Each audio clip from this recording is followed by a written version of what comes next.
Oh hey, it's your friend that will always pick up their nails 0.25 seconds after they get them done. Back for some more tech tea. So, without further ado, let's get into it. Here are 3 tech updates to get you through your Tuesday.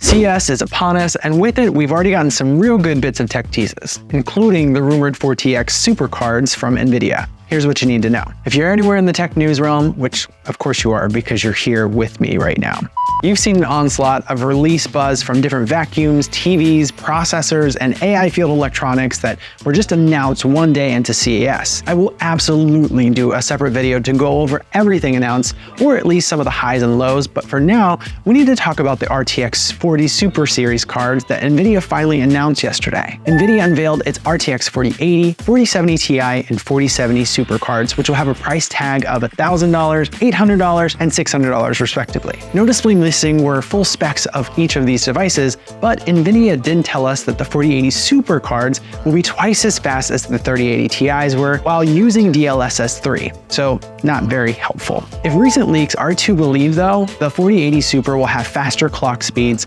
23 gigabytes of memory, and about 500 extra CUDA cores. The 4070 Ti will get a much needed bump to 16 gigabytes of memory, while the 4070 is expected to have 20% more cores than the original to make it faster than the RTX 30 at a fraction of the power. I'm gonna go out on a limb here and say that it was also with DLSS 3 active as well. The 4070 Super will be released January 17th, the 4070 Ti Super is out the 24th, and then finally the 4080 Super is set to be available on January 31st. Apple has officially announced when you can get your hands on the Apple Vision Pro headset. Here's what you need to know. 7 months after that weird announcement with the dad recording his family in VR so he ironically wouldn't miss anything, Apple has graced us when we can finally do the same. The Vision Pro headset will start pre-orders on January 19th with a ship date of February 2nd. The base model starts at $3,500 and comes with 256 gigabytes of storage, a cover, battery, and charging cables. The company is also going to make Zeiss prescription lenses available to users who wear glasses, but users will also have to pay between $100 and $150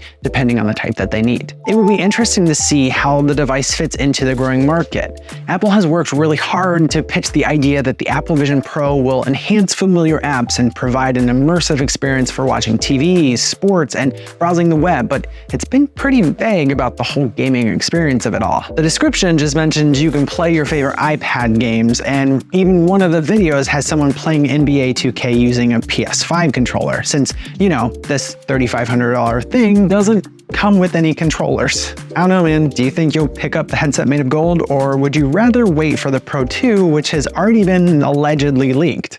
Let me know in the comments. And finally, we got the full trailer for Final Fantasy XIV's 5th expansion, Dawn Trail. Here's what you need to know. The Tokyo Fan Festival was this past few days, and Naoki Nishida saved some of the best news for last with the latest trailer for the upcoming expansion. To recap, we had already learned about a new Viper class coming, as well as some much needed updates to graphics. We had also learned about a crossover event with Final Fantasy XVI with a couple cute Torgo items involved. Now we have an additional job and a new race, or really gender, available after years of waiting for it. The new job, Pictomancer, was actually first released in Final Fantasy VI, but this very much expands on its abilities. It's a ranged DPS role that also uses a brush and Aether to paint portraits and weapons to attack enemies. It's giving Rill from Black Clover. The effects used in the trailer almost give the battle animations a cel-shaded type of look, which I'm sure they are using all of the updated polys to capitalize off of for this role. The trailer also showed a female Hrothgar, which you can now play. Yoshida said this would be the final race added to the game, so it's a little bit bittersweet, but a ton of fans have been waiting for this addition since Hrothgar was first added back in Shadowbringers. There were also some new info about some of the places we'll visit in Tyrol, as well as some new raids that will come with the expansion, including one with a Final Fantasy XI collab called Echoes of Vana'diel. While a specific date was not announced for Dawn Trail, we do know that it will be out sometime this early or mid-summer. With the new World of Warcraft expansion also releasing this summer, I feel like Square is really trying to be as strategic as possible to build off the success Endwalker brought. That's all I have for now.